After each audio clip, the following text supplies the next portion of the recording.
بسم اللہ الرحمن الرحیم۔ آج ہم نورانی قاعدہ تختی نمبر 1 سے شروع کرتے ہیں۔ تختی نمبر اول مفردات۔ حروف مفردات 29 ہیں۔ ہم نے اس سے پہلے مدنی قاعدہ بھی مکمل تجوید و قرات ان کے اندر جو قواعد ہوتی ہیں وہ بھی ہم نے بیان کیے ہیں۔ آج ہم انشاءاللہ تعالی نورانی قاعدہ شروع کریں گے۔ اس کے بعد انشاءاللہ تعالی یسن القرآن جو قاعدہ ہے ہم وہ بھی پڑھیں گے، اس کی مکمل مشق کریں گے۔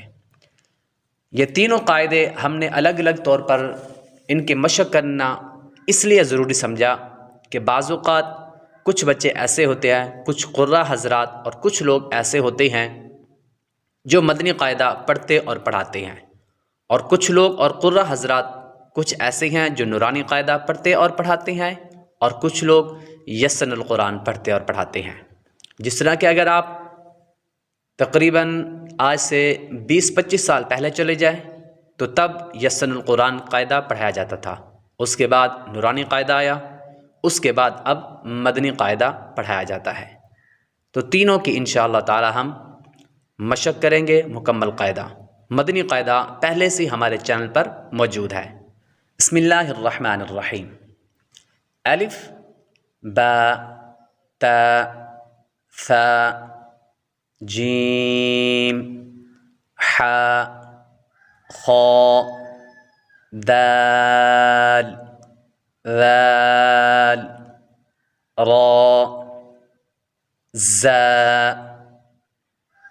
سین شین صاد ضاد طاء ظاء عین غین فاء قاف کاف لام میم نون واو ہاء حمزہ یا۔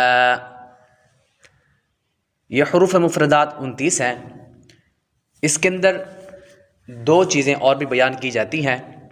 پہلی چیز حروف مفردات کتنے ہیں؟ 29۔ دوسری چیز ان حروف کے اندر 7 حروف ایسے ہیں جو ہر حالت میں یعنی ہمیشہ پر یعنی موٹے پڑھے جاتے ہیں۔ ان حروف کو حروف مستعلیہ بھی کہا جاتا ہے۔ وہ 7 حروف کون سے ہیں کہ جن کو ہمیشہ پر یعنی موٹا پڑھا جاتا ہے؟ ان کی تعداد 7 اور وہ یہ ہیں: خا صاد ضاد طاء ظاء غین قاف۔ یہ وہ 7 حروف ہیں جن کو ہمیشہ ہر حالت میں، ہر حالت کا مطلب یہ ہوتا ہے کہ یہ بنا حرکات کے ہیں، ان پر حرکات ہو، یہ ساکن ہوں، یہ تشدید والے ہوں، ان پر کچھ بھی ہو تو یہ ہمیشہ ہر حالت میں پر ہی پڑھے جائیں گے، یعنی ان کو موٹا ہی پڑھنا ہے۔ اور دوسرے ان حروف کے اندر وہ حروف بھی آتے ہیں جن کو حروف صفیریہ یعنی سیٹی والے حروف کہا جاتا ہے، اور ان کی تعداد 3 ہے، اور وہ یہ ہیں: ز سین صاد۔ تختی نمبر اول حروف مفردات مکمل ہوئی۔ انشاءاللہ تعالی کل ہم تختی نمبر 2 مرکبات ان کی مشق کریں گے۔ اگر ہماری آج کی ویڈیو آپ کو اچھی لگے تو ویڈیو کو لائک اور شیئر کریں۔ چینل پر نئے ہیں تو چینل کو سبسکرائب کریں۔